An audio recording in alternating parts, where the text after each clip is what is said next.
Okay, so a bit of a different vein now. Rather than your literature paper, I'm going to be working on your language paper, and specifically your language paper 1.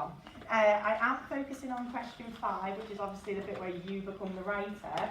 But on that note, everything you do, question 2, question 3, you're actually picking up things from professional writers by reading that. So the kind of message today is when you're picking out your metaphors and your alliteration, when you're thinking about how the writer's structured it for question 3, the whole aim of this paper is you building up to then kind of mirroring or doing the same skills and the same talents, or showing them that that writer has done. So that's what I'm trying to boost today. So if you just flip into your little pamphlet, this one here, it's got like the bugs and things on the front. Yeah. Whether you choose, because hopefully there will be the option of narrative or descriptive, and I've just reminded you of the structures that your teacher has probably taught you for dealing with those questions, whether you choose to describe the image or write a story on the image, everything I'm going to teach you in terms of skills that you can include, you can use for either of them. So it won't matter whether you've chosen narrative, and it won't matter whether you chose description. So on that note, if you flip to this bubble, I just want you to take 5 minutes off the top of your head. What are actually the language devices, or you might hear the paper calls them methods, that writers use that you can then use in your question 5? So you can do it around the bubble. So these are the things that you're picking out for question 2 in order to answer it in your appeals, the things you're identifying that the writer's done. Right guys, I'll pause you there then. Hands up, I'm just going to take some ideas. What have we put down? I'm going to go silent on me. Right, Teason, what have you written? Hyperbole. Okay, so exaggeration, absolutely. Obviously, you term it hyperbole if you want those kind of top marks. That's its proper name in English. What else have we got then? Yeah. Metaphors, good. We should get balls rolling for people now. Joe, what's on your sheet? Triples. Faith? Emotive language, yeah, probably I'd use that more with persuasive writing, but in terms of it, I suppose it's what effect you want from your writing. If it's a tragic story or something like that, then definitely, yeah, you need your emotive language. Any others? Yeah. Like semantic fields. Right, that to me is getting more higher level now. So that idea that once you've set a mood in your piece of writing, you do not deviate from that mood. So if you've picked up a storm and you want it to sound quite violent, you should see things like whipping, lashing, more like building up that semantic field of violence. Absolutely, that's a really good answer. Any other techniques that we think are a little bit more harder to do? Joe? Pathetic fallacy. Yeah, that's leading again higher now, because what can pathetic fallacy actually do for the reader? What can it help to, what idea can it form in your mind? Yeah. Foreshadowing. Lovely. Pathetic fallacy is very much wrapped up in that element of foreshadowing, which is a much higher skill. That idea that if clouds start to form and it's an ominous setting, we know something ominous is going to happen in the story, so we can prepare ourselves for that maybe, or the tension can start to rise as a result of that. On that note then, I'm just going to flip over onto the next sheet if you turn with me. Me and Miss were actually talking about this.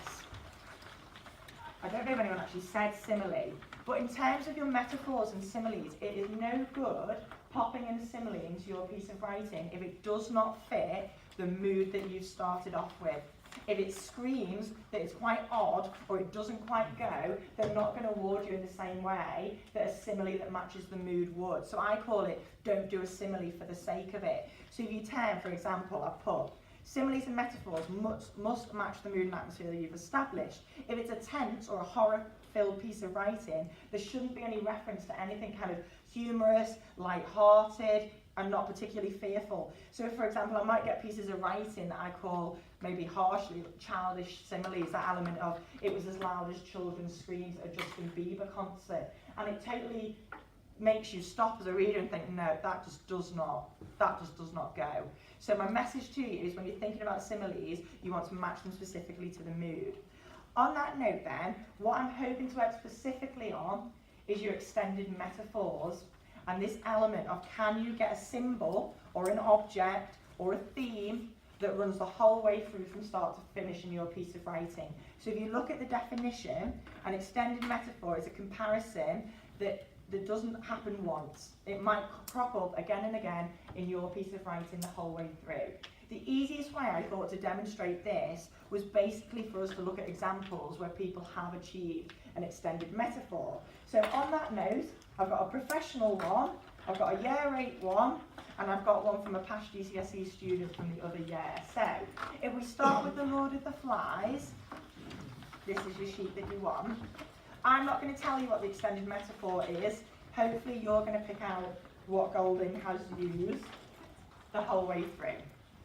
Okay, I might give this some context before we go in actually. Does anyone know anything about the Lord of the Flies, the novel? Yeah? Isn't it like a load of boys end up on an island or something and then they like die or something like that? Right, yeah. In a nutshell, what happens is you have 5 very young boys, their plane goes down and they're kind of left stranded on this island without adult supervision. What Golding was commenting on is basically the fact that if you're left in the wilderness without the rules and restrictions of society, that we would basically digress back into acting and behaving like animals because there's no element of like police, no societal expectations or anything like that. So we would just revert to being, maybe not the word savage as it's used in Cyber 4, but certainly that element of like animalistic and aggressive. So what we've actually got here is an extract where the boys have become more and more blood hungry. They're basically losing what you'd call their morals, their moral compass. They've got a real taste for hunting and aggression and just violence for the sake of violence at times. Okay, so let's have a read now that we understand the context. The pigs lay, bloated bags of fat, centrally enjoying the shadows under the trees as butterflies danced through the dappled patches of sunlight. There was no wind and they were unsuspicious, and practice had made Jack silent as the shadows. He stole away again and instructed his hidden hunters. Presently, they all began to inch forward, sweating in the silence and heat. Under the trees, an ear flapped idly. A little apart from the rest, sunk in deep maternal bliss, lay the largest sow of the lot. She was black and pink, and the great bladder of her belly was fringed with a row of piglets that slept or burrowed and squeaked. Now, the drove of pigs started up, and at a range of only 10 yards, the wooden spears with fire-hardened points flew towards the chosen pig. The sow gave a gasping squeal and staggered up, with 2 spears sticking in her fat flank. The boys shouted and rushed forward. The piglets scattered, and the sow burst the advancing line and went crashing away through the forest. After her!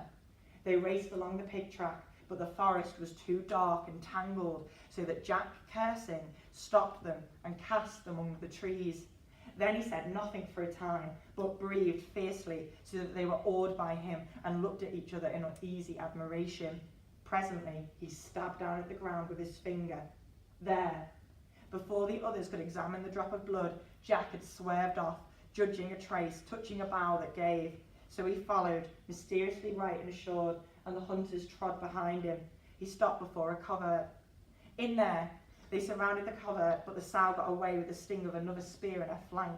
The trailing butts hindered her, and the sharp cross-cut points were a torment. She blundered into a tree, forcing a spear still deeper, and after that, any of the hunters could follow her easily by the drops of vivid blood. The afternoon wore on, hazy and dreadful with damp heat. The sow staggered her way ahead of them, bleeding and mad, and the hunters followed, wedded to her in lust, excited by the long chase and the dropped blood. They could see her now, nearly got up with her, but she spurted with her last strength and held ahead of them again. They were just behind her when she staggered into an open space. Here, struck down by the heat, the sow fell, and the hunters hurled themselves at her. This dreadful eruption from an unknown world made her frantic. She squealed and bucked, and the air was full of sweat and noise and blood and terror. Roger ran around the heap, prodding with his spear whenever pig flesh appeared. Jack was on top of the sow, stabbing downwards with his knife. Roger found a lodgment for his point and began to push till he was leaning with his whole weight. The spear moved forward an inch by inch, and the terrified squealing became a high-pitched scream. Then Jack found the throat, and the hot blood spouted over his hands. The sow collapsed under them, and they were heavy and fulfilled upon her. The butterflies still danced, preoccupied in the centre of the clearing where bright flowers grew, and the air was hot and still. Okay, what you've got there is a really drawn out chase. And what I'd say to you is sometimes I think when I mark students where they'll have a very good idea or a very good moment, but they just don't stretch it out long enough. It's rushed. Okay. Now with this, it had to be drawn out because he wanted to draw out the agony. He wanted to kind of draw out the sadistic element of how much enjoyment they actually get from breaking down that pig slowly, bit by bit, that idea of her weakening. Now, before I go into that then, but our question 5, extended metaphor, I just kind of want to look at the question 3 elements that you could do with your story. What do we notice about how it opens? And your teachers might have taught you, like, stop set. What element does the extract open by focusing on? The setting faith. What's particularly odd or interesting about the setting? Just reread it for a second. Why might it subvert expectations of what writers would usually do in that instance of a chase? Yeah. It's really quiet and stuff. Right. He's kind of thrown you off guard, and it might be a method that you use. So you could go down the route, don't get me wrong, of the typical foreshadowing element of the storm brewing, the rain falling, and the reader can start to predict this is going to be an unpleasant scene. Or you could do what Golding's done and have this like serene, almost Eden-like, the little tiny innocent piglets, they're dozing in the heat. And if you actually look, we're talking about semantic fields of language, it's all happy language. There's sunlight, was it slumbering or snoozing? It's all very relaxed. And that makes that moment, the now bit, all the more dramatic. So it's something for you to think about. In terms of Freytag's pyramid, what happens as well near the beginning? Did anyone notice what structure it follows in terms of the pyramid? Try and visualise it, the rise in tension. What happens as the tension starts to rise and they chase the pig?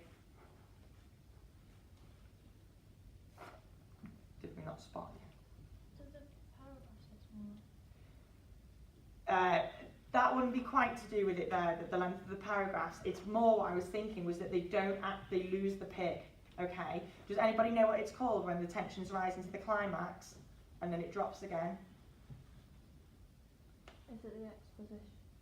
That's the opening. That's your start of your pyramid. Exposition, then you have the rising tension to the climax, but in this case there's no climax. It's falling back down again. I'm going to teach them a new word here. So you've got the anti-climax. So it might be something you want to do. Instead of racing straight forward to your tensest moment, you have that anticlimactic moment where they lose the pig for a bit, and we have to build that tension back up again. On the subject then of extended metaphors, did anybody notice a little trope or a little motif that was there at the start and at the end? One person. Anyone else want to show of hands? Something significantly, 2 hands. That's a positive, it's double 3, 4. Okay, Ben, what is it? Good lad. Right, it is the butterflies, and examiners have come in and they've spoken about how they love the ending to kind of come circle or have some connection to the beginning and ending. What do we think the butterflies represent then? Because that's what you've got to think about. Why are the butterflies there at the beginning? Why are the butterflies there at the end? What are they meant to symbolise in the middle of this kind of bloodshed and violence? Any ideas? Teasing, any ideas? I don't know, like, the piece, those initially, like, those pieces at the start, and then, like, Yeah. when they start chasing the pig, like, just, like, there's less piece, and at the end, it's dead. It's like, I think the pig itself is that piece is dead. Okay, now a lot of people have read it like that. When you think about butterflies, it's that element of like freedom and natural beauty. They've got that gorgeous colour imagery. So a lot of people associate them with like peace and that element that maybe peace will one day come back again. In terms of the boys, what could it represent? Yeah. It could like be peace again, but it's like they're, like it says at the end, they're like satisfied, and so it could be like the like inner peace that they get from like performing that action. They become satisfied, so they're able to be at peace again instead of needing to like kill stuff. Okay, now you see there's so many possible interpretations, and that would be absolutely supported if you wanted to. In terms of the boys as well, you could say maybe it's that element of, is there some goodness? that's going to return to the boys. You know, it's not too far gone for the boys to go back to kind of the moral, upstanding citizens that they once were. So that might be the reading of the butterflies. But it's just a little idea of, can you get something in your piece of writing that's at the beginning and it's at the end, and there's just a bit more of a deeper meaning behind it. On that note then, my year 8 gave it a go, but she did very, very, very well with it. So it's something we can draw another idea from, see how it's done. So if you turn, this is just an assessment. They had to write a story about war. So we're only going to read the first paragraph. You got this one, Joe? Yeah, okay. Thundering, flashing, dying. A battlefield alight with fire and smoke, billowing up to the sky as one ominous black cloud. Ants scurry around helplessly, a futile movement as there are more dead than living. Their little guns will do nothing other than seal their fate. There is no light, no sun, no hope. Trees, flaming hot and burning, are just dead heaps of ash, sat feeling sorry for themselves. Ditches wider than rivers stretch endlessly across the barren landscape, filled with yet more ants destined to die. They are nothing but pawns being used for someone else's gain, not their own. Okay, what are the ants an extended metaphor for? She did have it at the end as well. They're stood on by a soldier. What are the ants representing? Yeah. The soldiers. Yeah, the soldiers. And why, though? Because you could have had anything to represent soldiers. This is what I'm talking about, matching the mood. Why ants and soldiers? Where's the connection? It was like insignificant. Yeah, possibly that's what she's getting at, the element that the government saw the soldiers as they could be put to waste, or that element that they're not valued, they're not seen as significant. Any other ideas?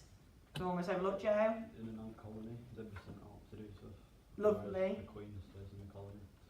The feel of the community element of ants and the community brotherhood of soldiers. Also as well, why she got them kind of destined to die. What method does she use there? By saying the ants are dying, she is predicting something about the ending, which is called foreshadowing. So you've got foreshadowing that the soldiers are all going to die. So it's very, very clever, and it's something for you to think about putting in yours. The last one we have got was from a previous year 11 student that sort of blew us away, didn't it, at the time? So I'll have a read of this one.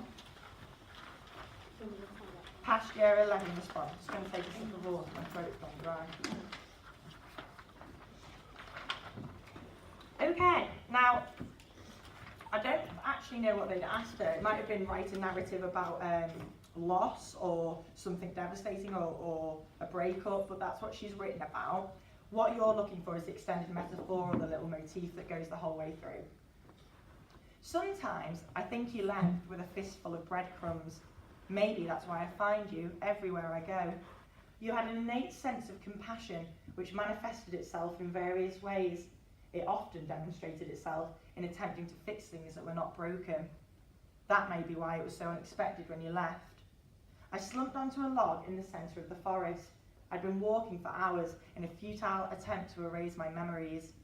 Transfixed by a ladybug crawling tentatively towards me, I pressed another bottle to my lips and kicked a mound of leaves that had been mocking me since I sat down. My watch kept getting louder, the ticking tricking me into a false sense of security. I realised the increase in volume was entirely self-fabricated, but it was the only thing louder than my thoughts. I remembered that night. We stood in a concrete jungle as two drunken tongues argued themselves sober. I tried to help by swallowing my pride, but it clawed its way out of my mouth and pushed you away. My hands grasped at your shirt, tugging gently, but I already knew you were gone. The air made breathing so bitter. The ladybug crawled onto my hand and up my arm. The subtle tickle warmed my heart. I smiled. Tears began to swell in the corners of my eyes. It was getting harder to determine my emotions. Once again, I looked down at the ladybug, which had now found comfort on my fingertips. Smiling again, I took the deepest breath I could. I remembered that night. An isolated lamppost towered over us as we sank to the lowest level of resentment. The tragedy was, by tomorrow, we would be over. The irony was that I think you knew that yesterday. Fingers cramped from pointing, eyes sore from crying, head numb from shouting. We came to the conclusion that being in love was not a sufficient reason for two people to stay together. I was pushed back into reality by a weight on the opposite side of the log. It took my feet off the ground. Our eyes were reluctant to meet, and so they darted across the forest, already searching for an escape. Then you leaned closer to me, and my heart no longer retained resilience. It shook and quivered and cracked like a Haitian road as you turned my jaw to face you. I've missed you. Flustered, my heart stopped beating, and when it restarted, it was going too fast to configure an actual sentence. I stuttered, "How did you find me?" It's weird. Sometimes I think you must have left with a fistful of breadcrumbs. I find you everywhere I go. Okay. Yeah, it's very, very impressive. Just reading it through, actually, there's probably 2 extended metaphors going on, or 2 symbols the whole way through. Did anyone notice either of them? Yeah. One of the ladybug. Yeah, one is the ladybug, and that idea that she's fixated on the ladybug, and then the ladybug crawls up her arm and gets closer to her. So what's probably the ladybug a symbol of? What's it representing on a deeper level, that ladybug? The boy, yeah.